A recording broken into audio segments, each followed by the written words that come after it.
DJ Sticky Step One, fortæl hvad der sker. Jeg har bare en ting med, altså jeg er jo stor fan af Easy Rider-filmen. Sticky Step One, han er meget stor fan af Easy Rider-filmen. Og så soundtracket...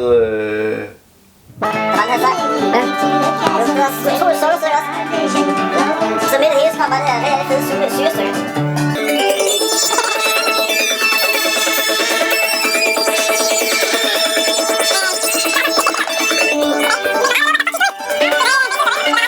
Tilbage til verden. Tilbage til verden. Ja. Har du snakket med Kasper Spids for nylig? Spids? Ja, Spids, du ved. Vores gamle kammerat. Har du det, eller? Nej, overhovedet ikke. Jeg skulle over til Esbjerg med den film, jeg lavede om ham. Og de vil rigtig gerne have, han kom med, altså spillet efter. Ja. Og så tænkte jeg, ja okay, jamen det kan de godt få, men det kommer til at koste, eller du ved. Så prøvede vi virkelig at få fat i ham, altså. Ja. Altså, han har ikke svaret. Hvad siger du, Stig? Skal vi sende en bøn? Vi sender en bøn til folk, som eventuelt har nogle informationer om, hvor Kasper Spids eventuelt... vi laver en efterlyst video. Ja. Det er det, vi laver.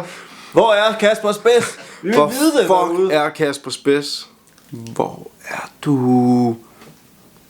Vi spørger S. Altså om jeg har set Kasper? Ikke rigtigt. Jeg sender beats og ringer, men jeg ved det ikke. Altså sidste gang jeg så ham, det var en ordentlig brænder sammen med 4 Pro, så jeg ved ikke, prøv at spørge, om det kan være, han ved noget. Nej, ham har jeg sgu ikke set længe. Vi lavede et nummer sammen til min plade helt alene, men vi har aldrig, jeg tror aldrig, han har været til nogle af mine koncerter og spillet det med mig. En gang måske i Aarhus. Så nu spiller jeg det helt alene, hedder det også jo. Lige ham på sin egen tur. Jeg tror måske, jeg så ham, men jeg er ikke sikker på det. Jeg var i IC3-tog til Aarhus, og så kørte langsomt ned ved Ringe. Jeg ved ikke, hvorfor de nogle gange gør det der pis. Og så gik der sådan en tosset rundt uden mark. Men fucked up hat. Det er ikke helt usandsynligt, det er Kasper.